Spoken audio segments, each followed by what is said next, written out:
Hey you guys, thanks so much for joining me with this video. Today I'm going to do a flip through of my family history documentation binder, and I'm going to talk a little bit about how I put it together and how you possibly can do the same. And just kind of talk about how I got to this point, and let's just jump in. So at the beginning of the binder, I have a surname page where I just list the surnames that I am documenting. And then I have a family tree that I printed out from my Ancestry account. I know you can't see the details because the font is too small. And yeah, so I just printed out the family tree from Ancestry. So that's one good thing to note, is that I don't think people realize how important the research sites are. You do need to have some type of access to a research site, you guys. I think a lot of people want to research their family history and then they find out, oh, I have to pay to subscribe to this site, and so they don't do it. And I don't blame them, because these subscriptions can be very expensive. However, that's the way you access these records. There's no way around it. Now, there are some sites that are free, such as FamilySearch.org. And I use those too religiously, right? I use FamilySearch.org and Ancestry.com probably equally. And they have basically the same information.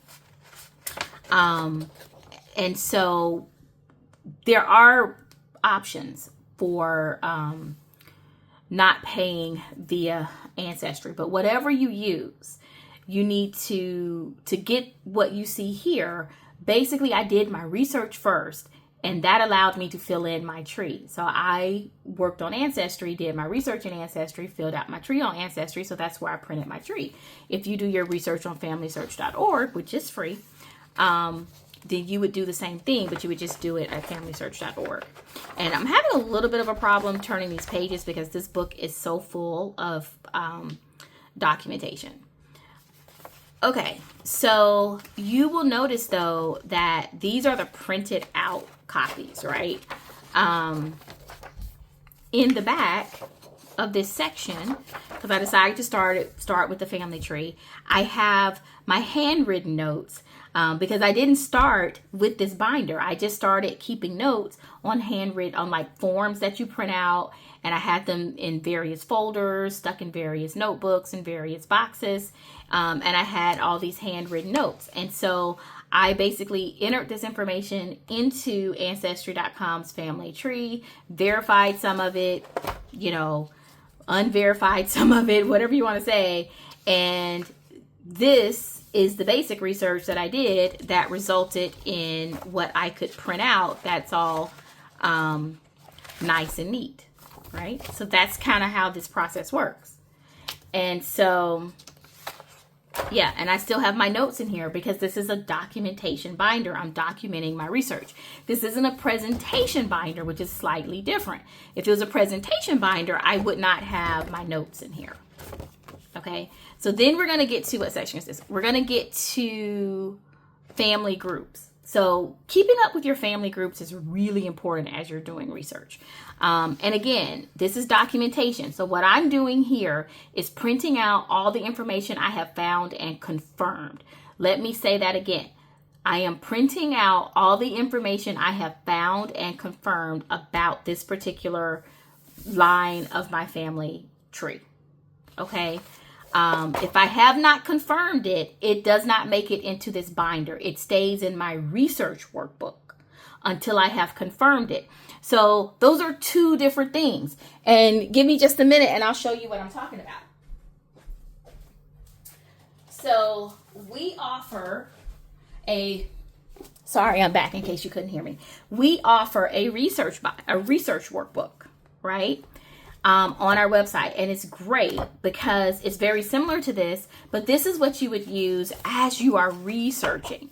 Now, this is an uncorrected copy, so it will look slightly different, but this is currently available for pre-order. I'm not going to spend too much time on this because I will do a walkthrough of this when it's available, but this is a research workbook. This is not a presentation workbook, just like this isn't a presentation workbook. different workbooks and notebooks for different reasons, guys. So this is more about documentation. Once I have researched it, used my research book to keep track, I have notes pages in there and all that type of stuff. Content may change. I will come in here, and once it's confirmed, then that's when it makes it into this binder. And so these are, again, family group sheets printed from Ancestry, because that is the research database that I prefer, or research platform that I prefer. Now, I use familysearch.org, but I don't like their printing options, just to be honest with you. But that's not reason enough not to use them, because they are free.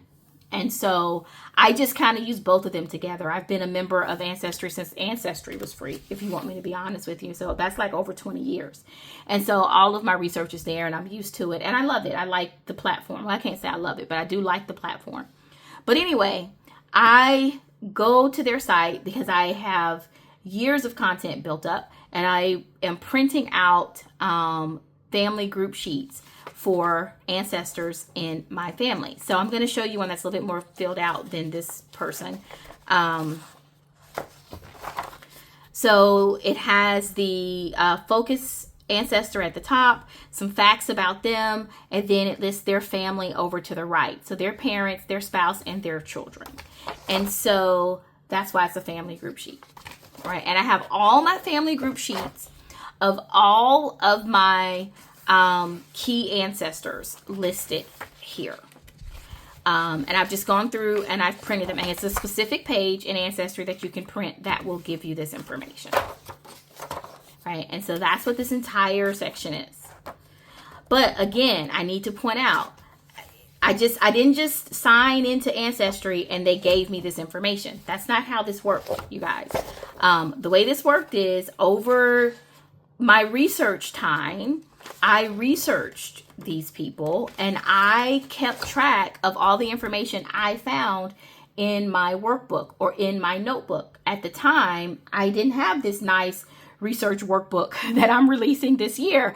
You know, I just had to do it in like multiple notebooks, and I had stuff all over the place, but this is similar to like a form I would have used. And so I was building out my own family group sheet. And I have notes about that. I have notes on the front, notes on the back. Some of these notes I have had for 15 years. And then as I confirmed this information and put it into Ancestry and got supporting documentation about this information, that's when it made it into this binder. And I'm just keeping my handwritten notes as general reference in the back. Okay. That's how this binder works. It is a documentation binder, so it is documenting what I have confirmed. So same with that. Sorry if it's shaking the camera. Same with that. I get to the census section, and notice I'm still working on the same family surname, because I think I told you I did one binder for my paternal and my maternal line. But the census section, what it does, it shows me information from various census records. Okay, so, and I have this organized from most recent census to the earliest census available for that particular person. So this is like a 1950 printed transcript. And then I was able to find this person in 1940. And then I go to 1930s. That particular ancestor was born in 1931, so they weren't around in 1930 to have a record in here. And so that's how I do it. I take my direct ancestor, and then I try to find them in every census, and I put a transcript of that census here if I was able to find them. And then after I do that, I include actual copies of that particular census. This is a local census, but actual copies of any census records that I have to support that documentation. And then I just keep going back all the way, until I find all the records for all of my key ancestors for every available year. That is how I do that.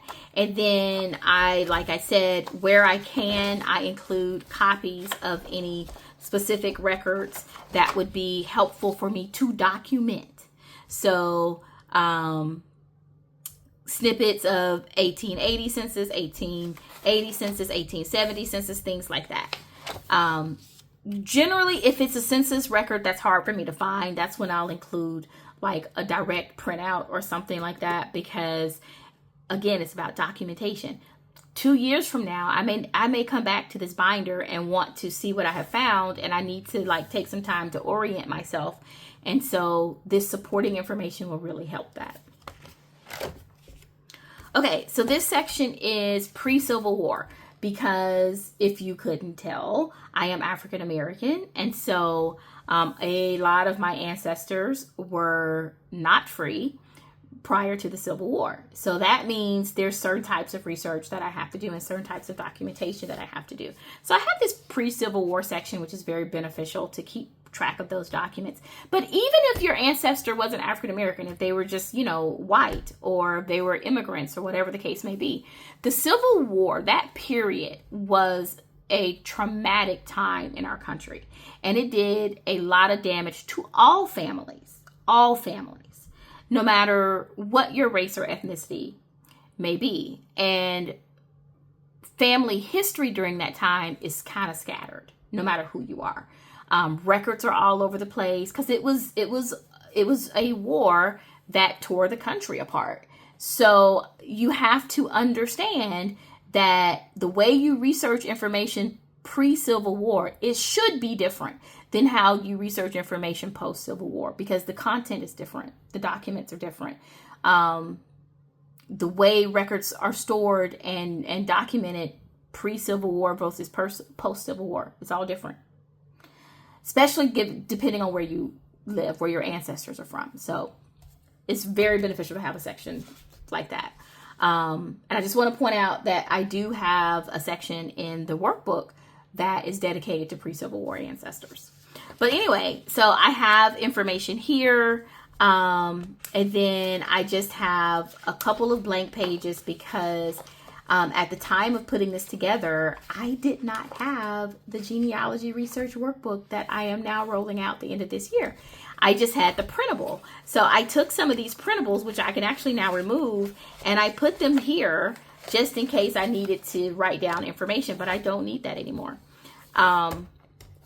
So in the back, I have this last tab, which is kind of has like a folder. What I have in this last section, I have some of the key original or source documents to help support the documentation. And I have some more of these pages which actually can be removed now. And they can be removed because they are in the genealogy research workbook, I'm happy to say. But yeah, in the back, I have the key records that support the findings that I've documented up front. These are source records, things like vital records, marriage, birth, death certificates, all of that. And where did I get this? Over years of researching. I got collecting it over years of researching. And when I got this binder together, what I had to do is I had to go through all of my boxes of content and figure out what was actually relevant to my family, what was content that needed to be stored and documented, what was content that I could kind of leave in the box and I didn't need to put in this binder. Like, you got to go through that process to figure out what needs to come out and go in the binder. And so that's what I've done. And I have this separated, I think, with vital records, then probate records, and maybe criminal or court records. So probate records are things like land. Marriage is a probate record too, but I think I had that maybe in vital, or do I have that in probate? I think that's probably in vital. So this is going to be mostly like land records and such. But probate is anything that has to be probated, right? And so that actually covers a lot of records. So then I get into military. So if I had any key military records that I needed to keep, I would keep those as well. I have some school records. So that should probably say military and school. And then I have my notes. These are notes that I have kept for years. Some of these I know for a fact are over 20 years old, and they're notes. But I kept these in various notebooks, in various boxes, in various folders, and now I have a place to document those particular notes. A lot of these are interviews that I did with ancestors who are no longer here. Honestly, they're no longer with us. But this is how I put my binder together. So what I want to point out, a couple of things. I got this binder from Target. It's a sugar paper binder. I got it on clearance. I love it. It's beautiful. It feels great. I have to say, I probably don't love it for how it gathers my pages in the center. I don't think the binder is quite big enough for what I need it to be big enough for, but it is a gorgeous, gorgeous binder. This has like this soft touch laminate to it. It's just beautiful.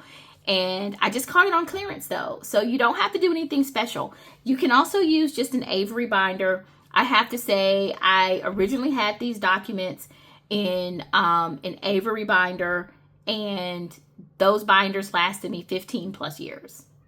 And I didn't have any problems turning the pages, and you could buy them in different sizes, and they're very affordable. So I would always highly suggest the Avery durable binders. But if you want something a little bit nicer, just find yourself a nice binder. Amazon, Target, Walmart, they all sell nice binders. I really like this one. And it came with these sections, and it also with these dividers, and it came with the labels. So depending on the divider, the binder you get will determine what it comes with. But you can always pick up labels and dividers separately. If you get an Avery, you're going to have to do that. So yeah, that is this particular binder. Now, what I will say to you guys is, please do not get overwhelmed. If you are just starting, don't think you have to research years and years and years to get to this point. You don't. What's really important is that as you start researching, you keep track of what you're finding. And you can research for a week, find some information, document it, write it down, and confirm it, and then start building your documentation binder like this. You do not have to wait years to do this. I wish I had have done this a long time ago, because I just had my records in folders and various notebooks and various binders, and I just never did this. So you do not have to wait, but you do need to organize, plan, and prepare to do this. And so that's where something like this will come in handy. This is like research, right? You use a research binder or a research workbook, and I'll just quickly show you what I mean. You use a research workbook to help you keep track of what you're finding as you are researching. That is how you use a research workbook. Now, this particular workbook takes you step by step to doing family history research. Everything from preparing and it has tips along the way, but everything from preparing to planning your research, how much time you're going to have to do your research. Like I say, I'm not going to do a full flip through because I will do that separately on my channel. But everything from planning to actually doing research by your ancestor line. And it has like the family group sheet that you saw me, that I filled out with just my pen. It has this already in the workbook for you so that you can start filling this out as well as you are doing research, because you can't skip that step, guys. You don't go from looking on Ancestry to having a documentation binder or a presentation binder. It doesn't happen like that. You have to do the research, and you have to document and keep track of your research. And so that's where a research workbook helps. Now, you can just use a regular notebook. You can. I did that for many, many years. I will tell you, the reason I'm excited about this is because I ended up with like 10 folders and 15 various workbooks spread out across different places. And I had to go back and get all of that stuff together, go through all of those workbooks just to get what I actually wrote down when I was researching. And the research workbook keeps it all in one place for you. So it's a great tool for things like that. But it guides you through doing census tracking. I mean, this is how you do your research. And once you have confirmed this information that you found, that's when you start to print out that documentation and you keep it for posterity's sake in your document folders. So, you know, you will have more than one workbook. You should, right? So There are various steps to accomplishing it. So research workbook, documentation workbook, right? And then eventually you'll have a presentation workbook. Okay, so you can check out the MyGen workbook. It is currently available for pre-order. It will be shipping out the first couple of weeks in December on historyrooted.com. That's historyrooted.com. It is available there again for pre-order, and they will ship out the beginning of December. You can get free printables of the binder layout that I use to create this documentation binder on historyrooted.com as well. We have a website, and you can go to the tools and resources section. I'll have it linked down below, and we do offer free printables and other free resources to help you get started with your family history research. So check out those resources, you guys. I'm super excited to start a research process with you. And I hope that you either follow, join, like, subscribe, whatever platform you're seeing this on. Join us as we go through researching together over the next several months. And we're going to use similar tools that you see here to accomplish our research goals for family history. So I hope you choose to be a part of that.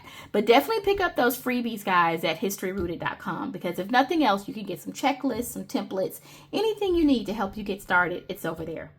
Thank you, guys.